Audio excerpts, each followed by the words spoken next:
Les amis, bonjour. Ravi de vous retrouver pour la paracha de la semaine. La paracha de la semaine, paracha Be'alotra. Nous sommes dans la troisième paracha du Sefer Bamidbar. Dans la paracha de la semaine, on débute avec l'allumage de la mitzvah de l'allumage de la menorah dans le Mishkan, dans le temple portatif. Et bien sûr, qui par la suite se fera dans le Beth Amikdash. Et nos sages disent que celui qui désire la sagesse devra aller vers le sud, car la menorah était placée du côté sud du Mishkan, et bien sûr dans le Beth Amikdash. Alors cela nous laisse penser en fait que la menorah représente la sagesse de la Torah. Si on nous dit d'aller dans le sud pour rechercher la sagesse, et qu'on nous dit que la menorah était dans le sud, ça veut dire qu'elle représente la sagesse. Notre maître, le Gaon, le Khatam Sofer, il s'interroge en disant: nous ne comprenons pas pourquoi, parmi tous les ustensiles conçus pour le service dans le Mishkan, 3 d'entre eux devaient être décorés et entourés par des couronnes de fleurs. C'est une bonne question. Le premier, qui était l'arche d'alliance, comme il est écrit, et tu l'entouras d'une couronne d'or.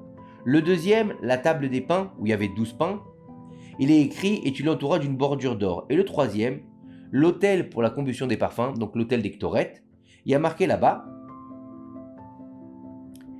et tu l'orneras d'une corniche d'or. Et dans la Gemara Yoma, on nous dit que les 3 couronnes entourant l'autel, l'arche et la table rappellent les 3 couronnes d'Israël citées dans le traité de Havot. Donc 3 couronnes, la couronne de la Torah, la couronne de la prêtrise et la couronne de la royauté. Donc, on sait qu'il y a 3 couronnes dans le peuple d'Israël, 3 qui sont bien différentes. La royauté, elle appartient à un pan du peuple, la prêtrise aussi un pan du peuple, et la Torah, à qui est-ce qu'elle appartient? Et il nous dit ici que la couronne de la prêtrise, il nous dit ici que l'autel des parfums, où on faisait brûler la Ktoret, brûler l'encens, là-bas, elle représente la couronne de la prêtrise. Pourquoi elle représente la couronne de la prêtrise? Parce que il faut savoir qu'il n'y avait que les Kohanim qui pouvaient aller faire brûler l'encens sur l'autel des parfums. Personne d'autre. Un Israël ne pouvait pas le faire, et même le roi d'Israël ne pouvait pas le faire. La table des pains, elle représente la couronne de la royauté, car elle symbolise l'abondance et la richesse de la nourriture, la richesse matérielle que doit posséder un roi. Parce qu'un roi sans richesse, c'est pas vraiment un roi. Par contre, l'arche, elle représente la couronne de la Torah. Et elle renfermait dedans les tables de la loi. Et au sujet de la mitzvah de réaliser la table et l'autel, il est écrit « et tu feras » au singulier. Alors que pour l'arche, il est écrit « et vous ferez » au pluriel. Comme il est écrit « vous ferez une arche en bois de shittim ». Il faut comprendre que, en fait, la couronne de la prêtrise et la couronne de la royauté ne concernent pas toutes les tribus, mais seulement les Kohanim et la maison de David. Pourquoi? Parce qu'il est clair que tout le monde ne peut pas être roi d'Israël, puisque c'est la tribu de Juda qui doit être le roi d'Israël. De les Kohanim, si quelqu'un n'est pas un descendant d'Aaron, il ne peut pas être Kohen. Donc, la prêtrise et la royauté sont vraiment réservées à une certaine partie du peuple. Par contre, la couronne de la Torah, représentée par l'arche sainte, ce qu'on appelle en hébreu le Aaron HaKodesh, elle est destinée à tout le peuple d'Israël sans distinction. C'est pour cette raison que le pluriel est employé à son sujet. Nos sages ont ajouté Aaron et sa descendance méritent de recevoir l'autel. David et sa descendance méritent de recevoir la table. Par contre, l'arche repose toujours au même endroit, que celui qui veut vienne et la prenne. Ça veut dire quoi? C'est pas que quelqu'un va venir et va aller chercher l'arche et qui va la ramener dans sa maison, pas du tout. C'est que quelqu'un qui veut aller chercher de la Torah, il peut y aller, qu'il soit de la tribu de Lévi, qu'il soit de la tribu de Yehuda, qu'il soit de la tribu d'Issachar, qu'il soit un Israël, qu'il soit un Kohen, qu'il soit un Lévi, qu'il soit un roi, il peut venir et il peut vouloir acquérir la Torah. C'est de faire l'acquisition de la Torah. Il n'est pas donné qu'à une seule partie, qu'à une élite du peuple d'Israël, mais à tout le peuple. Si après avoir expliqué que l'arche où se trouvent les tables de la loi symbolise la sagesse de la Torah, pourquoi nos sages ont dit alors dans ces cas-là, si on sait que l'arche, elle représente la Torah, pourquoi est-ce que nos sages nous ont dit que celui qui désire la Torah, il aille vers le sud? Vu que l'arche, elle était placée à l'ouest dans le Mishkan et dans le Beth Amikdash. Donc pourquoi est-ce qu'ils ont rattaché la sagesse de la Torah à la Ménorah? Si on a dit que la table des pains, elle appartenait à la royauté, que l'autel de l'encens, elle appartenait au Kohen, et que l'arche sainte qui était à l'ouest, elle appartenait à tout Israël, et qu'elle représentait la Torah, pourquoi est-ce que maintenant on nous dit que c'est la Ménorah qui représente la sagesse de la Torah? Il y a quelque chose qui n'est pas clair là-dedans. Et le Khatam Sofer, il explique qu'en vérité, c'est bien l'arche qui symbolise le plus la sagesse de la Torah, mais qu'en fait, la Ménorah, elle représente la crainte du ciel. Quel rapport entre la crainte du ciel et la Torah? Il faut savoir que la Ménorah, elle avait 6 branches de chaque côté. Et en fait, on nous dit que la Ménorah, elle fait écho, elle fait référence aux 6 ensembles de la Mishnah qui renferment toute la Torah orale. La branche du milieu, qui est en quelque sorte le corps de la Ménorah, c'est l'élément principal, on va dire, fait écho à la vertu de la crainte d'Hachem que possède l'homme en étudiant la Torah. Donc on parle bien sûr d'étudier la Torah orale. La Torah ordonne que toutes les flammes soient orientées vers où? Vers le milieu. Comme il est écrit, quand tu désporas les lampes, c'est face au candélabre que les 7 lampes doivent projeter la lumière. Pour suggérer que tout le travail de l'homme dans l'étude des 6 ensembles de la Mishnah est d'acquérir la crainte du ciel. Ça veut dire quoi? Ça veut dire que, bien sûr qu'il faut étudier la Torah. Bien sûr qu'il faut que toutes nos pensées, elles, soient vers Akadosh Baruch Hu et vers l'étude de sa Torah sainte. Que ce soit la Torah écrite ou la Torah orale. Que, attention, au dire que la Torah orale a été écrite par les hommes et que la seule chose qui existe, c'est la Torah écrite. Chas Veshalom. Mais il faut comprendre que, quand on étudie la Torah, il faut avoir une convergence vers quoi? Vers le milieu, vers la présence de la crainte du ciel dans notre étude. Que s'il n'y a pas de crainte du ciel dans notre étude, quelle étude de la Torah on va avoir?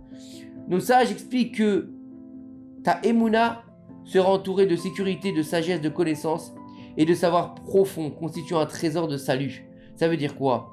C'est que la crainte d'Hachem, voilà la richesse. La Emouna, c'est quoi? C'est le Seder de Zrachim. On est dans les 6 ensembles de la Mishnah. Zrachim, c'est les semences. La sécurité, c'est le Seder de Moed. C'est quoi Moed? C'est les fêtes. La sagesse, c'est le Seder Nashim, les femmes. La connaissance, c'est le Seder Nezakim, les dommages.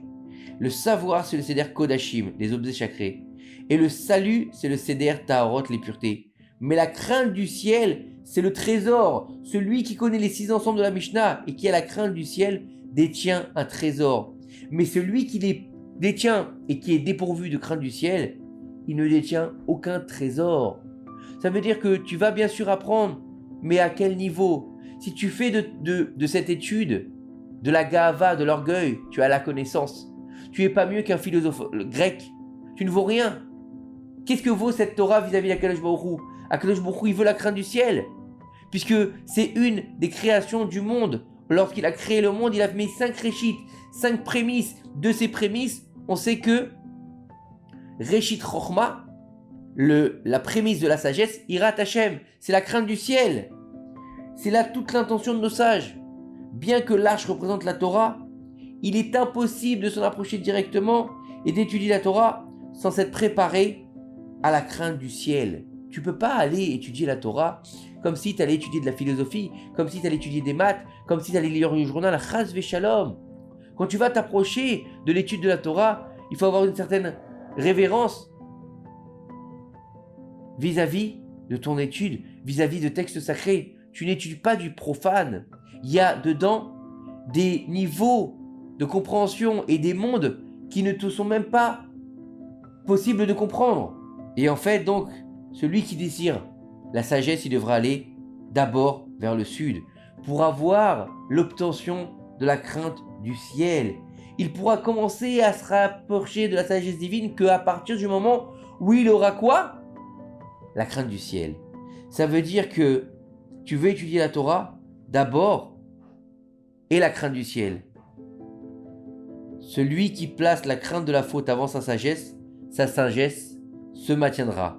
Mais celui qui place sa sagesse avant la crainte du péché, alors sa sagesse ne se maintiendra pas. En associant la Ménorah à la crainte qui précède la sagesse, nous pouvons expliquer les paroles de nos maîtres. Ravuna avait l'habitude de dire que par la plus belle bougie la femme aura des enfants érudits. Ça veut dire qu'une femme qui a l'habitude d'allumer les bougies le vendredi soir aura le mérite d'avoir des enfants érudits. Il faut savoir que la lumière des bougies de Shabbat brille une étincelle particulière dedans. Dans ces bougies de Shabbat, il brille une étincelle de la menorah qui était allumée dans le Mishkan puis dans le Beth Amikdash.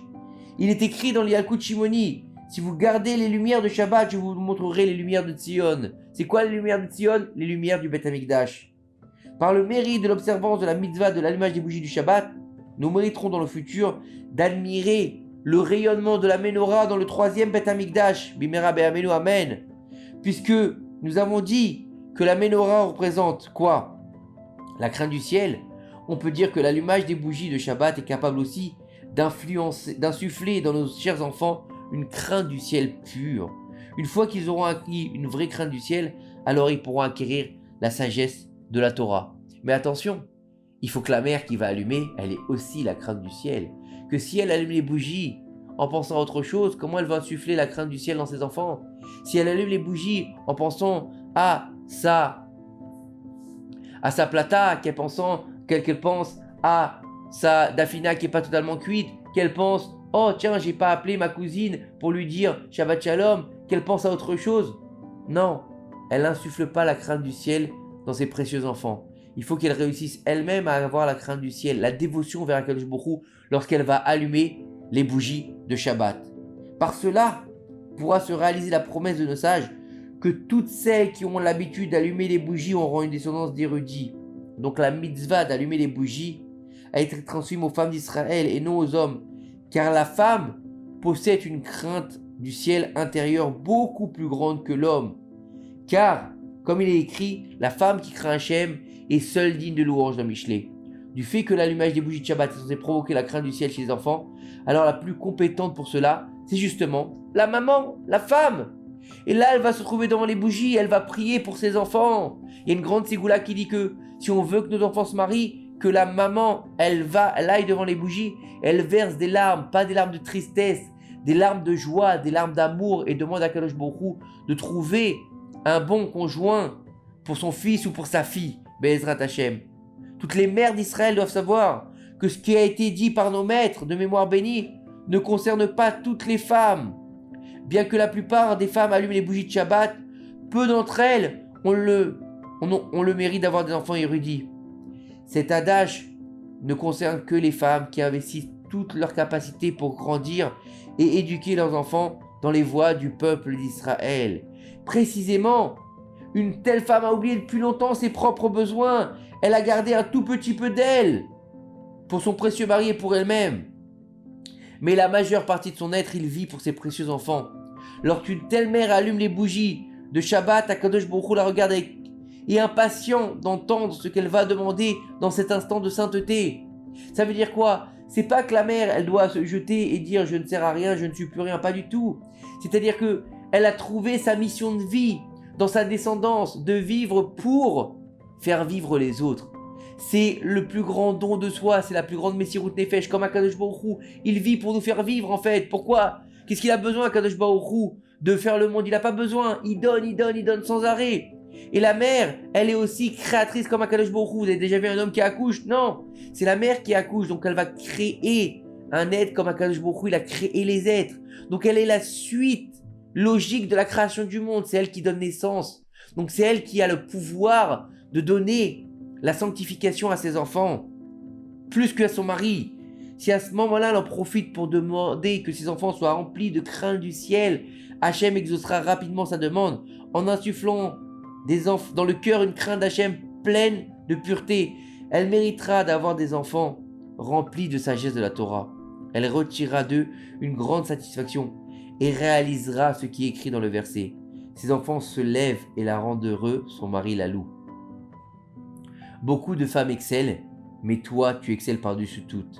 La grâce est insaisissable et la beauté est vaine, mais une femme qui craint Hachem, elle sera louée. Donne-lui le mérite du fruit de son labeur et qu'aux portes ses œuvres disent son éloge. C'est Michelet, c'est Shlomo Ameler qui écrit cela. L'éloge de la femme vertueuse.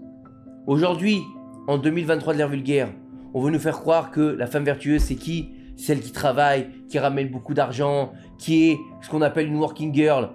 Et on veut nous faire croire que c'est ça la vraie femme aujourd'hui. Et qu'elle est l'égale de l'homme. Et qu'elle est comme ci, elle est comme ça. Mais pas du tout. La femme virtueuse, elle est encore plus grande que l'homme. La femme d'Israël, elle est plus grande. C'est elle qui nous a permis de sortir d'Égypte. C'est elle qui prie pour ses enfants. C'est elle qui insuffle dans son mari et dans ses enfants l'amour de la Torah. C'est elle le pilier de la maison. Et en 2023 d'ère vulgaire, il faut comprendre que la femme, elle est capable d'élever ses enfants et son mari, mais aussi de les faire tomber. C'est elle qui a ce pouvoir-là, et pas une autre, pas le mari. Et donc, Akadosh Baruch Hu, quand il va entendre sa prière, il va l'exaucer. Rabbi Meir de Permishlan, Zatzal, il était invité chez sa fille un Shabbat. Quand est arrivé l'heure de l'allumage du Shabbat, sa fille a essayé à maintes reprises d'allumer, mais en vain, car elle avait dans sa fenêtre un trou énorme qui permettait au vent de s'engouffrer et qui éteignait à chaque fois son allumette. Voyant cela, Rabbi Meir mit sa tête dans le trou et demanda poliment au vent de cesser de souffler, afin que sa fille puisse accomplir la mitzvah. Dès qu'il eut terminé sa phrase, le vent s'arrêta et sa fille put allumer correctement les bougies de Shabbat. Ce tzaddik connaissait déjà la grandeur de l'allumage pour insuffler la crainte du ciel chez les enfants, et c'est pour cela qu'il a changé la nature afin de permettre à sa descendance d'avoir la crainte du ciel. Parce qu'il faut comprendre que étudier la Torah, c'est une grandeur, c'est très bien. Mais étudier la Torah avec la crainte du ciel, c'est encore mieux. D'avoir la crainte et la dévotion vers Akadosh Baruch Hu pour ne pas avoir d'orgueil, pour te dire que tu étudies la Torah parce que c'est pour ça que tu as été créé, c'est un très grand niveau. C'est te dire que être animé de la crainte d'Akadosh Baruch Hu, et la crainte va nous amener à l'amour d'Akadosh Baruch Hu.